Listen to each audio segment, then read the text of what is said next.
Cifra y Fúa, cuyos nombres significan adornar y brillar, fueron parteras en Egipto cuyas vidas nos dan un ejemplo poderoso de fidelidad a Dios en tiempo de angustia. Hoy analizaremos sus vivencias y circunstancias para encontrar enseñanzas prácticas para nuestras vidas. Somos Magnolia y Óscar Oviedo. Bienvenidos al análisis bíblico. Comencemos.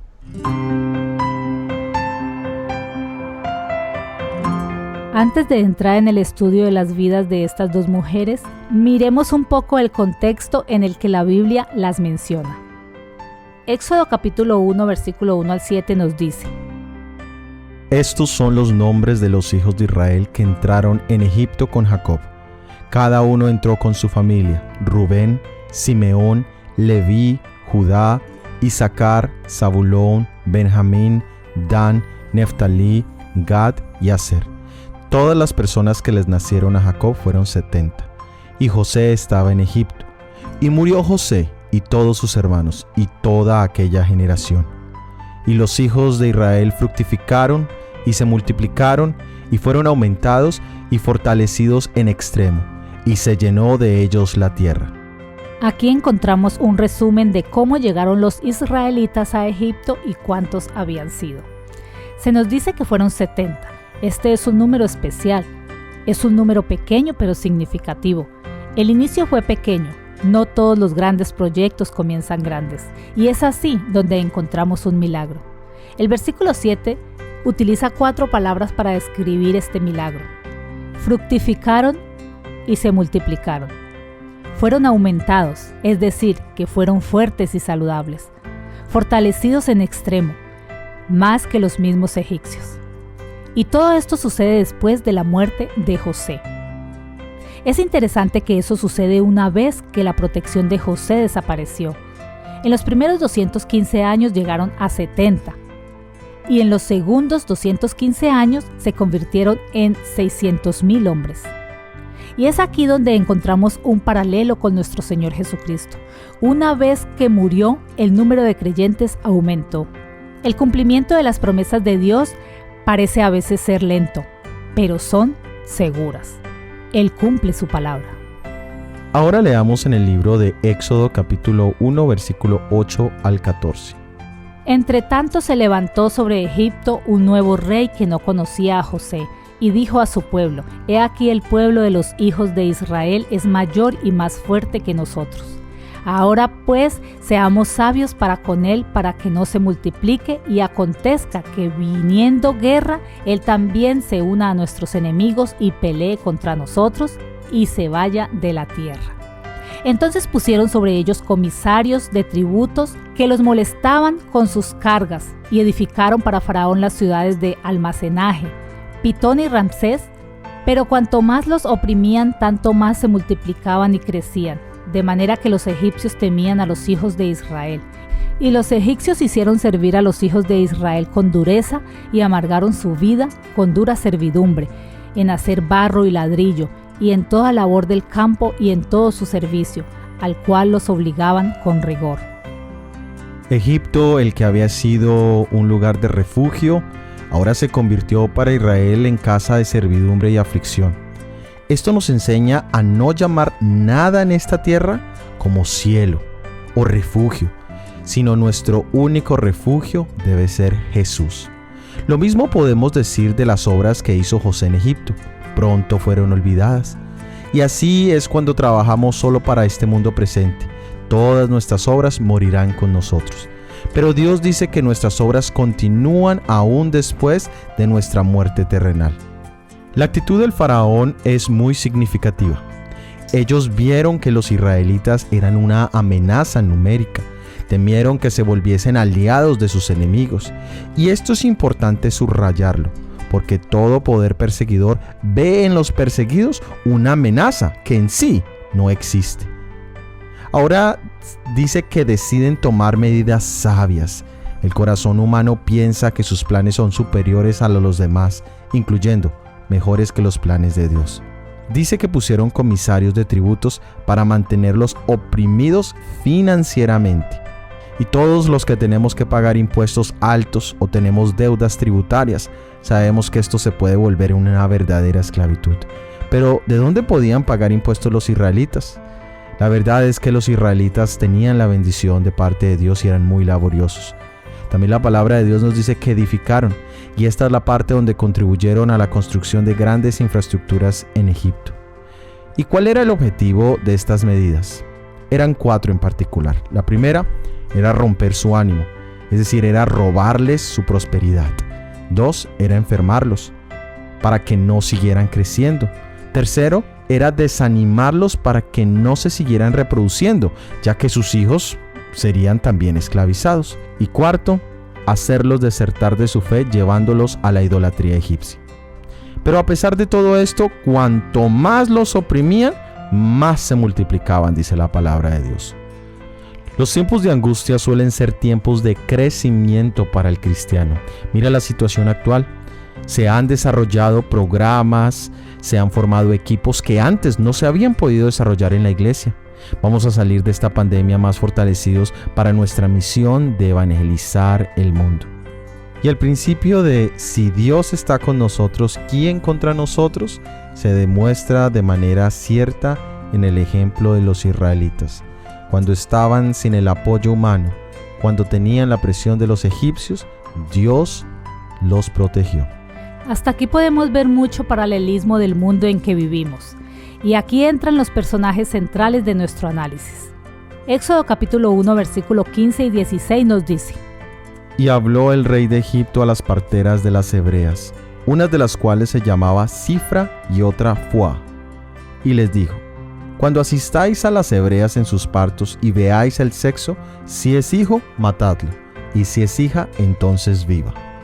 En vista de que todos los métodos fallaron, se planeó un acto barbárico, que fue la matanza de los infantes. No fue matar adultos, sino niños. La inocencia de un niño no es defensa contra los ataques del enemigo. Tanto Faraón como Herodes ejemplifican lo que describe Apocalipsis capítulo 12, verso 4, a fin de devorar a su hijo tan pronto naciera. Satanás fue el instigador de este plan. Sabía que entre los israelitas había de levantarse un libertador y al inducir al rey a destruir a los niños varones, esperaba derrotar el propósito divino.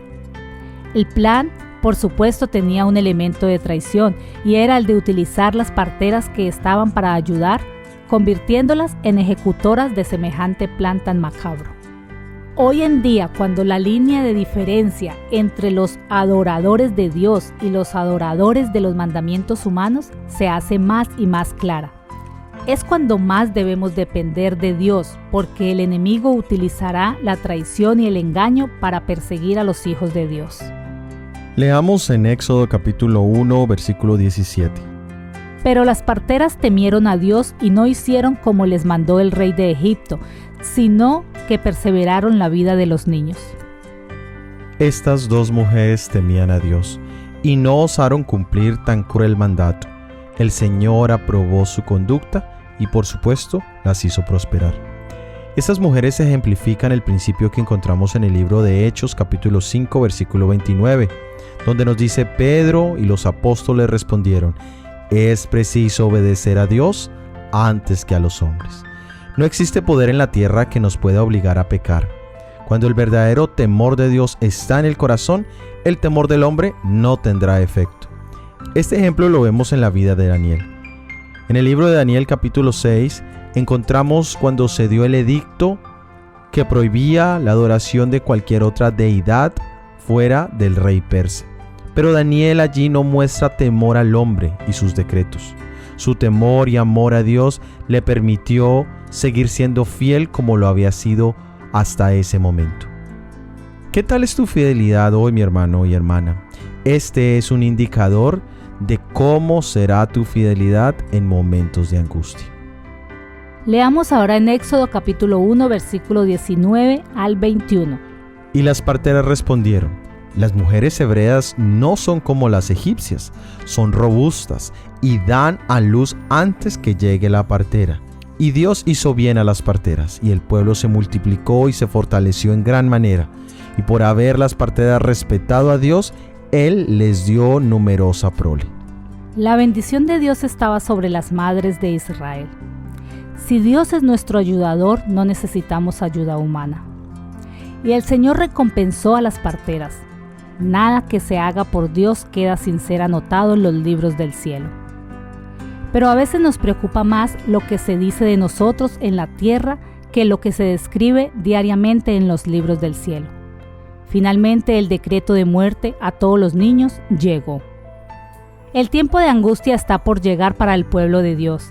Será entonces cuando se promulgará el decreto prohibiendo comprar o vender a los que guarden el sábado del Señor, y que los amenazará con castigos y aún la muerte, si no observan el primer día de la semana como día de reposo.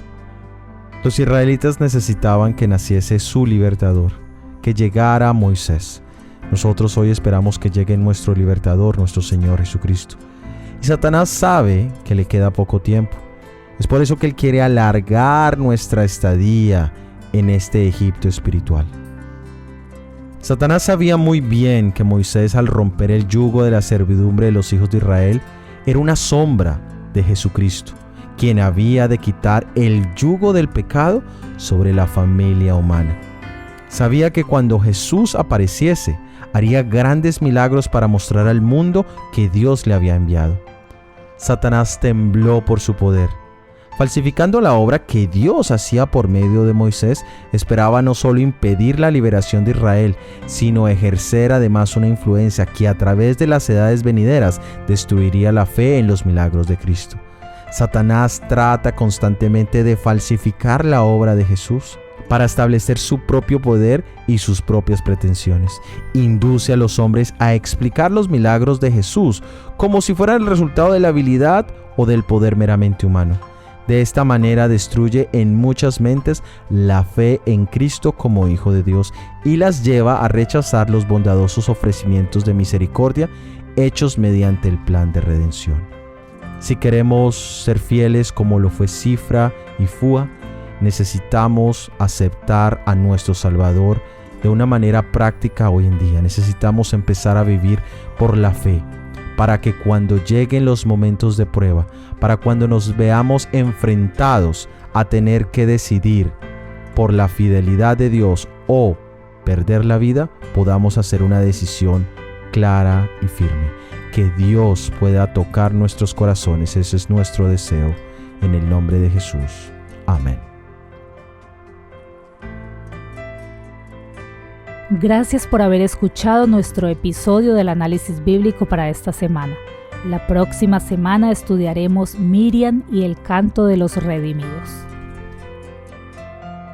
Si has sido de bendición y quieres ayudarnos a la proclamación de este mensaje, por favor, compártelo. Déjanos tus comentarios y opiniones en cualquiera de las plataformas donde nos escuches.